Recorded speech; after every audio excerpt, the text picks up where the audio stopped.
Assalamualaikum warahmatullahi wabarakatuh. Berjumpa lagi rekan-rekan mahasiswa dalam mata kuliah Sosiologi Ekonomi di Fakultas Ekonomi dan Bisnis Islam IAIN Pekalongan. Pada pertemuan pekan ini kita akan membahas mengenai trust atau kepercayaan dalam perilaku ekonomi. Trust itu merupakan salah satu komponen inti dalam pembahasan sosiologi, tidak terkecuali dalam sosiologi ekonomi. Nah, pada pekan ini kita akan membahas 3 hal. Yang pertama adalah dasar-dasar trust, kemudian yang kedua adalah kategorisasi trust, dan yang ketiga adalah trust dalam tindakan ekonomi. Ya. Baik, yang pertama, apa yang dimaksud dengan trust atau kepercayaan? Ya. Trust merupakan kecenderungan perilaku tertentu yang dapat mengurangi risiko yang muncul. Nah, trust juga dapat diberikan pengertian sebagai keyakinan atau reliabilitas seseorang atau sistem dari kemungkinan berbagai hasil dari sebuah peristiwa yang muncul. Sekedar ilustrasi, misalnya begini. Saudara bertetangga dengan si A di sebelah kanan dan si B di sebelah kiri. Si A ini tetangga saudara yang sudah hidup bersama-sama selama puluhan tahun sebagai tetangga. Sementara yang B yang berada di sebelah kiri saudara itu tetangga yang baru saja menempati rumahnya kurang dari seminggu. Jadi dia pendatang gitu ya. Nah, pada suatu saat saudara mau bepergian, kemudian rumahnya mau dititipkan kepada tetangganya plus kuncinya. Sekarang pertanyaannya, mana di antara dua tetangga itu yang kemungkinan besar akan lebih kita percaya untuk kita titipi rumah maupun kunci rumah kita? Nah, secara umum orang akan lebih mempercaya kepada si A yang sudah bertetangga sekian puluh tahun. Nah, itu yang disebut dengan trust, yang disebut dengan kepercayaan. Karena apa? Karena itu untuk mengurangi resiko yang muncul. Kalau yang B ini kita belum kenal, kita belum banyak mengetahui bagaimana profilnya, perilakunya, dan seterusnya. Maka kalau kita menitipkan sesuatu yang sangat berharga dalam hidup kita, dalam hal ini adalah rumah beserta kuncinya, maka itu resikonya lebih besar daripada kalau kita titipkan kepada tetangga kita si A. Itu yang disebut dengan mengurangi resiko yang muncul. Dan itu berdasarkan pada keyakinan dan reliabilitas dari seseorang maupun sistem. Jadi selamanya orang akan melakukan atau bertindak seperti itu untuk mengurangi resiko. Jadi ada resiko A, resiko B, resiko C, resiko D, dan seterusnya. Maka kemudian dia akan memilih resiko yang paling rendah, resiko yang paling minim. Nah, untuk mengurangi resiko itu maka orang kemudian berperilaku berdasarkan kepada kepercayaan. Kemudian yang berikutnya adalah kategorisasi trust, saudara ya. Trust itu bisa tumbuh dan berkembang. Kalau dilihat dari sisi dimensi waktunya, itu ada yang berkembang pada era pramodern, kemudian ada pula yang berkembang di era modern. Nah, adapun yang berkembang di era modern itu karena faktor kekerabatan. Kemudian yang kedua karena unsur komunitas. Selanjutnya yang ketiga adalah kosmologi religius, dan yang keempat karena tradisi. Ini yang pramodern. Adapun untuk modern ya.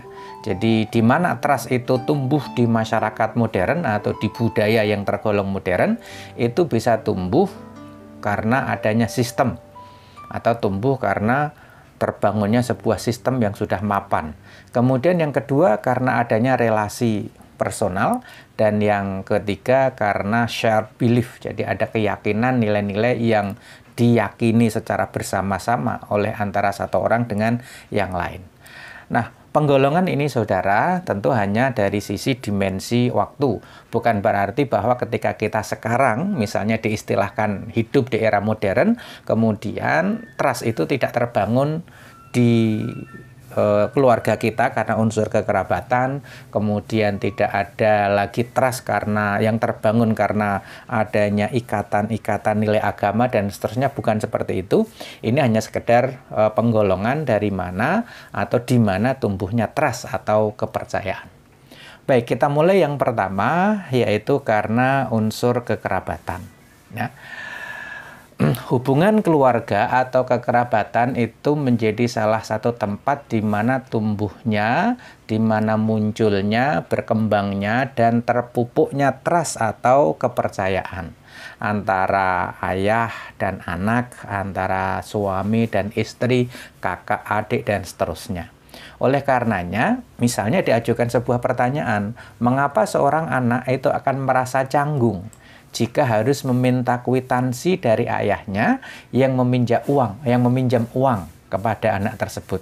Mengapa kok dia nggak sampai hati ya atau canggung untuk meminta kwitansi? Pak, jenengan utang 100 juta ke saya nih, tolong ditandatangani surat perjanjian hutangnya bermaterai di depan notaris dan seterusnya.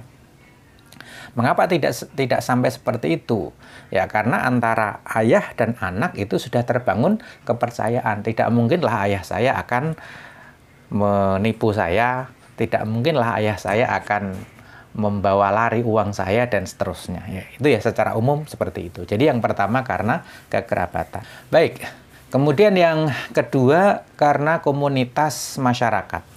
Jadi jaringan masyarakat misalnya ya, se-RT, sekampung, sekecamatan, atau bahkan mungkin semarga. Kalau di Indonesia kan banyak marga ya. Ada marga di Sumatera Utara, ada Panjaitan, ada Lubis, ya, ada Harahap, dan seterusnya. Termasuk kalau contoh ini dari saudara-saudara kita dari Bugis ya, kalau dilihat dari pakaiannya. Ya. Nah, itu merupakan jaringan komunitas tempat di mana kepercayaan atau trust itu dapat tumbuh dan berkembang.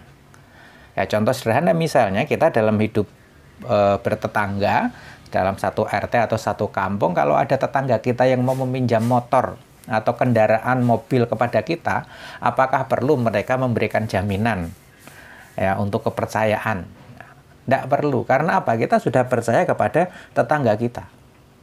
Beda kalau kita meminjam mobil dari usaha rental, ya ada beberapa persyaratan yang itu digunakan untuk menambah rasa kepercayaan dari pemilik mobil atau pemilik rental kepada pihak yang meminjam atau yang menyewa mobilnya. Nah, ini yang kedua dari komunitas masyarakat. Nah, kemudian yang ketiga, kosmologi religius. Jadi dari dunia agama, baik dari sisi kepercayaan atau ajarannya ya. Jadi yang pertama dari sisi ajarannya, kemudian yang kedua karena aktivitas keagamaannya. Maksudnya begini. Jadi agama Islam itu kan mengajarkan orang untuk menjadi orang yang amanah, orang yang bisa dipercaya, agar tidak menjadi orang munafik gitu kan. Oleh karenanya akan sangat mungkin, akan besar kemungkinan akan muncul rasa saling percaya antara umat Islam. Karena sesama orang Islam ya, saya Muslim, kemudian yang pedagang yang sedang saya membeli dagangan di tempat dia itu juga Muslim, maka dalam ajaran agama dikatakan wailul lil mutaffifin misalnya ya, atau wala tabkhasunna asya'ahum. Nah, karena ada ajaran-ajaran seperti itu, maka sesama orang Islam itu akan lebih memudahkan untuk munculnya, berkembangnya kepercayaan atau trust. Ya. Atau misalnya karena kegiatan. Ya. Jadi relasi yang terbentuk karena kegiatan keagamaan itu bisa menjadi tempat tumbuhnya kepercayaan. Misalnya sesama jamaah thariqah, misalnya sesama majelis taklim Aisyah misalnya, atau yang sejenisnya. Ya. Jadi sesama ngaji di jamaah thariqah atau di majelis tahlil itu kok akan menipu saya misalnya. Nah, itu yang kemudian memunculkan trust, atau wah ini kan ibu-ibu kan, ini kan sesama anggota Aisyah, biasanya pengajian setiap minggu dengan saya, dia nggak mungkin akan ngemplang utang kalau dia pinjam uang ke saya. Nah, itu diantara contoh bahwa kosmologi religius itu dapat menjadi tempat berkembangnya kepercayaan atau trust di masyarakat, misalnya, dan seterusnya. Nah, kemudian yang keempat, baik rekan-rekan mahasiswa, karena nilai tradisi materi kita, nilai tradisi luhur yang melekat pada suatu komunitas itu dapat meningkatkan kepercayaan di tengah komunitas tersebut. Ya, nah misalnya kalau di beberapa daerah di Indonesia ada beberapa adigium yang biasa kita dengar ya. Misalnya sekali lancung ke ujian seumur hidup tidak dipercaya. Jadi kalau orang sekali saja berkhianat, berbohong, tidak menjalankan kepercayaan, maka seumur hidup dia tidak akan dipercaya. Nah, karena memegang nilai tradisi seperti itu, maka antara si A dan si B kemudian bisa saling percaya. Atau misalnya kalau di Jawa ya ada beberapa nilai-nilai seperti ini. Urip iku urup. Nah, kamu kan orang Jawa, saya juga orang Jawa. Kita punya satu kaidah gitu ya, atau nilai tradisi yang sama-sama kita pegangi bahwa urip iku urup. Jadi kita harus bisa memberikan manfaat kepada orang lain. Maka saya tidak mungkin lah kalau saudara itu akan menipu saya, saudara akan membuat saya celaka, karena kalau menipu saya, membuat saya celaka, berarti uripmu ora urup. Nah, misalnya seperti itu. Atau beberapa nilai yang lain becek.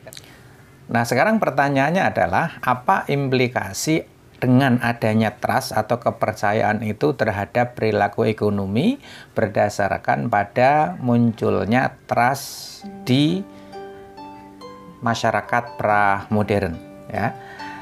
Baik, yang pertama adalah syarat formal suatu transaksi ekonomi itu bisa diabaikan jika sudah terbangun trust. Ya.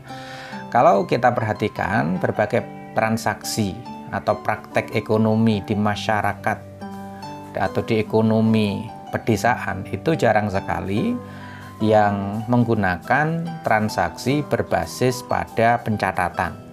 Apalagi sampai di hadapan notaris dan seterusnya. Semuanya itu hanya menggunakan tradisi lisan atau tradisi oral. Karena apa? Karena di antara mereka sudah terbangun kepercayaan. Antara pemilik sawah dengan buruh sawah atau buruh tani, itu kalau mereka akan bertransaksi dalam penggarapan sawah, ya hanya berdasarkan kepada kesepakatan lisan, tidak secara tertulis.